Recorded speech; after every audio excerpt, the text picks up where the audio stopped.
Israel ने Somalia की बैनुल-अक़वामी तस्लीम शुदा सरहदों पर बराह रास्त हमला किया। इसहाक डार नायब वज़ीर आज़म इसहाक डार ने कहा कि इसराइल ने सोमालीलैंड को तस्लीम और वज़ीर ख़ारजा भेज कर सोमालिया की बैनुल-अक़वामी तस्लीम शुदा सरहदों पर बराह रास्त हमला किया है। पाकिस्तान सोमालिया की खुदमुख्तारी का एहतराम और हिमायत करता है। इस्लामी ताउन तंजीम की वज़ीर ख़ारजा कौंसिल के गैर मामूली इजलास से खिताब करते हुए इसहाक डार ने कहा कि इसराइल का सोमालीलैंड को तस्लीम करना और इजरायली वज़ीर ख़ारजा के सोमालीलैंड जाने की गैर कानूनी और गैर हकीकी कार्रवाई की शदीद मज़म्मत करते हैं। इसहाक डार ने कहा कि इजराइल के वज़ीर ख़ारजा के सोमालीलैंड के दौरे की मज़म्मत करते हैं। पाकिस्तान सोमालिया की खुद मुख्तारी, वहदत और इलाकाई सालमियत की मुकम्मल हिमायत करता है। इजराइली वज़ीर ख़ारजा का सोमालीलैंड का दौरा इंतहाई तशवीशनाक है। ये सरहदों पर बराह रास्त हमला है। उन्होंने कहा कि बैनुल-अक़वामी क़वानीन के तहत रियासत की खुद मुख्तारी और इलाकाई सालमियत लाज़मी है। कोई बैरूनी इदारा या रियासत इस हकीकत को बदलने का कानूनी या इखलाकी हक नहीं रखती।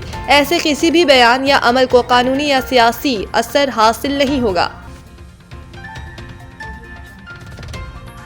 ट्रंप ने ग्रीनलैंड पर खुफिया हमले की तैयारी का हुक्म दे दिया। बरतानवी मीडिया ने एक ऐसा धमाकाखेज दावा कर दिया है जिसने आलमी सियासत में हलचल मचा दी है। रिपोर्ट्स के मुताबिक अमरीकी सदर डोनाल्ड ट्रंप ने अमरीकी फौज के सबसे elite unit joint special operations command को ग्रीनलैंड पर मुमकिना फौजी कार्रवाई और कब्जे का खुफिया मंसूबा तैयार करने की हिदायत दे दी है। बरतानवी अखबार ने अपनी रिपोर्ट में बाखबर जराये के हवाले से दावा किया है कि ट्रंप इंतजामिया के सख्त गिर हल्के जिनकी क़यादत स्टीफन मिलर कर रहे हैं, हालिया खुफिया ऑपरेशंस की कामयाबी के बाद इस कदर पुरजोश हैं कि अब आर्कटिक इस स्ट्रेटेजिक जजीरे को भी ताकत के जरिए अमरीकी असर रसूख में लाने का ख्वाब देख रहे हैं। ताहम अमरीकी निज़ाम के अंदर ही शदीद मज़ाहमत सामने आ गई है। रिपोर्ट के मुताबिक अमरीकी फौज के आला जनरल्स और ज्वाइंट चीफ ऑफ स्टाफ ने इस मंसूबे को खुले अल्फाज में गैर कानूनी, नाकाबिले अमल और तबाहकुन करार दे दिया है। अस्करी क़यादत का मौक़िफ़ है कि ना तो कांग्रेस इसकी इजाज़त देगी और ना ही नेटो इसके नताइज बर्दाश्त कर सकेगा। सुहेल अफरीदी की पंजाब असम्बली आमद पर हंगामा आराई की तहकीकात का बाकायदा आगाज। असम्बली ज़राए के मुताबिक IG पंजाब ने हंगामा आराई की रिपोर्ट पर मजीद कार्रवाई के लिए कॉपी महकमा दाखिला पंजाब को भी अरसाल कर दी। रिपोर्ट की रोशनी में मजीद इदारों से भी शवाहिद इकट्ठे किए जाएंगे। IG ऑफिस ने रिपोर्ट पर कार्रवाई के हवाले से पंजाब असम्बली सेक्रेटरीट को आगाह कर दिया।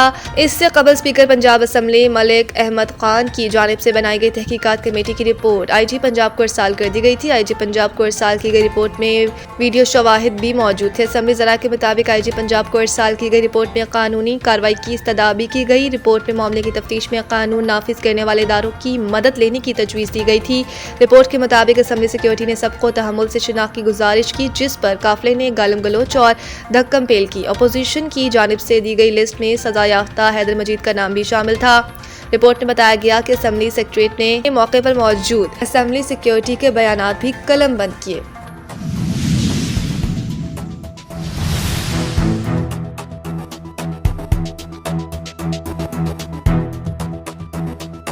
बरजेज़ खान ने कौमी अंडर 21 स्नूकर चैंपियनशिप जीत ली। Pakistan billiards and snooker association के ज़ेर एहतमाम कौमी अंडर 21 स्नूकर चैंपियनशिप इस्लामाबाद के बरजेज़ खान ने सनसनीखेज़ मुकाबले में पंजाब के M फरहान को 4-3 फ्रेम से शिकस्त देकर टाइटल अपने नाम कर लिया।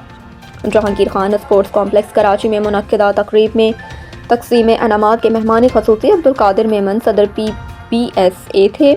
इस मौके पर साबिक सदर PBSA आलमगीर शेख, असाजी secretary Naveed Kapadia, Jahangir Khan sports complex के डायरेक्टर अकील सुराया और उमर जहांगीर खान भी मौजूद थे। डायरेक्टर अकील सूरिया और उमर जहांगीर खान भी मौजूद थे। PBSA के असाजी सेक्रेटरी नवीद कपाटिया ने नुमाइंदा न्यूज़ 92 HG इम्तियाज़ नारंजा को बताया कि फाइनल में बरजेज़ और फरहान में कांटे का मुकाबला हुआ, जहाँ बरजेज़ खान ने 3 के मुकाबले में 4 फ्रेम से फाइनल जीत लिया। शाहजेब की जीत का स्कोर उनके हक में 62-45, 32-66, 65-36, 25-68, 65-40 और 69-50, 63-10 रहा। कबल अज़ीम सेमीफाइनल खेले गए हैं, जहां M फरहान ने जहांजेब खान को 4-2 और बरजेज़ खान ने शाहजेब को 80 मार्जिन से ज़ेर किया। आखिर में मेहमान खसूसी अब्दुल कादिर मेमन ने नक़द इनामात और ट्रॉफियाँ तकसीम की। आलमगीर शेख ने सबसे ज़्यादा ब्रेक 5000 U17 रुपये का इनाम मोहम्मद फरहान अली 95 दिया। अकील सूरिया ने सबसे ज़्यादा ब्रेक 5000 U21 रुपये का इनाम मोहम्मद फरहान अली 100 पेश किया। अब्दुल कादिर मेमन ने रनर्स अप में U17 दानियाल शहजाद को 35,000 plus trophy, Umar Jahangir Khan winner prize U17, Mohammad Farhan को 70,000 जमा trophy, Naveed Kapadia runner up U21 M Farhan को 35,000 plus trophy, A Qadir Memon ने winner up prize U21 Birjees Khan को 70,000 बमा ट्रॉफ़ी भी पेश की।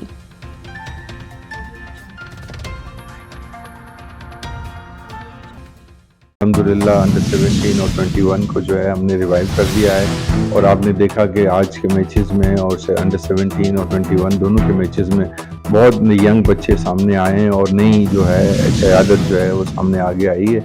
तो मुझे उम्मीद है कि अल्लाह ताला हमारी मदद करेगा अगर हम इसी तरह से इनको खेलों के और ज़्यादा मौक़े इनको फराहम करेंगे। हमारे इंशाल्लाह इस दफ़ा इरादा है कि हम 4 रैंकिंग चैम्पियनशिप इंशाल्लाह हम करेंगे और हमने सिक्स रेड बॉल का भी टूर्नामेंट हम नारा करने का इरादा है। हमारा इरादा है कि हम टीम इवेंट्स का भी जो है वो उसको अरेंज करें। इस कोशिश करेंगे कि एक आध साल के अंदर इंशाल्लाह ताला हम जो है वो लीग, जिस तरह लीग क्रिकेट की लीग होती है इसी तरह से हम स्नूकर की लीग को भी इंट्रोड्यूस करें। और ख़वातीन जो बच्ची हैं हमारे यहाँ बड़ा टैलेंट है बच्चियों का, आपने देखा होगा तमाम स्पोर्ट्स के अंदर वो बहुत बड़ा रोल प्ले करती हैं। हम चाहते हैं कि स्नूकर में भी वो अपना रोल प्ले करें। ना देने की बात नहीं है। एक जो कराची का लड़का है जो अभी अंडर 17 का वर्ल्ड चैंपियन है, ठीक है, अब अगर हम उसको डाल देते तो हमें नया चैंपियन नहीं मिलता कोई। उसको हमने, चूंकि वो तो वैसे भी डिफेंडिंग चैंपियन के तौर पे जाएगा, तो फिर हमें कोई ऐसा लड़का है ना जो जीत के बाहर निकले ताकि उनको चांस मिले। और कराची के लड़के इस पे खेले थे, बट ये अलग बात है कि परफॉर्म नहीं कर पाए। एक्चुअली प्लानिंग तो काफ़ी अर्से से चल रही थी और ये कैलेंडर मैंने कल ही बैठ के बनाया है कि हम इस साल जो है ना कोई नए इवेंट करें जिसमें अंडर 6 रेड चैम्पियनशिप है, टीम इवेंट चैम्पियनशिप है, इसके अलावा स्नूकर लीग और जो रैंकिंग इवेंट हमारे नहीं हो रहे थे वो भी हमने डिज़ाइन किए हैं। पीसीबी ने मुल्तान सुल्तान्स को भी फौरी फरोख्त करने का फैसला कर लिया। ज़राए के मुताबिक दो नई टीमों की कामयाब बोली के बाद अब मुल्तान सुल्तान्स के ऑक्शन के लिए भी पीसीबी हुक्काम इश्तिहार का पेपर वर्क तैयार करके जल्द बाकायदा इश्तिहार जारी करने जा रहे हैं। पीसीबी को मुल्तान सुल्तान्स की फरोख्त से एक बड़ी रकम मिलने की उम्मीद है। इससे कबल पीसीबी ने मुल्तान सुल्तान्स को मौजूदा सीजन में 1 साल के लिए खुद चलाने का ऐलान किया था। पीएसएल में 2 फ्रेंचाइज की रिकॉर्ड फरोख्त और गैर मुल्की सरमायाकारों की दिलचस्पी के बाद मुल्तान सुल्तान्स की ऑक्शन पर भी इत्तेफाक किया गया। इस्लामाबाद ने हैदराबाद और सियालकोट टीमों की बोली की तरह अब चंद रोज में एपरा रूल्स पर अमल करते हुए मुल्तान सुल्तान्स को भी ओपन बोली के जरिए फरोख्त किया जाएगा। मुल्तान सुल्तान्स के पुराने मालिक अली तरीन भी इश्तिहार की शराइत पर पूरा उतरने के बाद ओपन बोली में हिस्सा लेकर मुल्तान सुल्तान्स के नए मालिक बन सकते हैं। पीएसएल सीजन 11 में मुल्तान सुल्तान्स भी नए मालिक के साथ एक्शन में होंगे।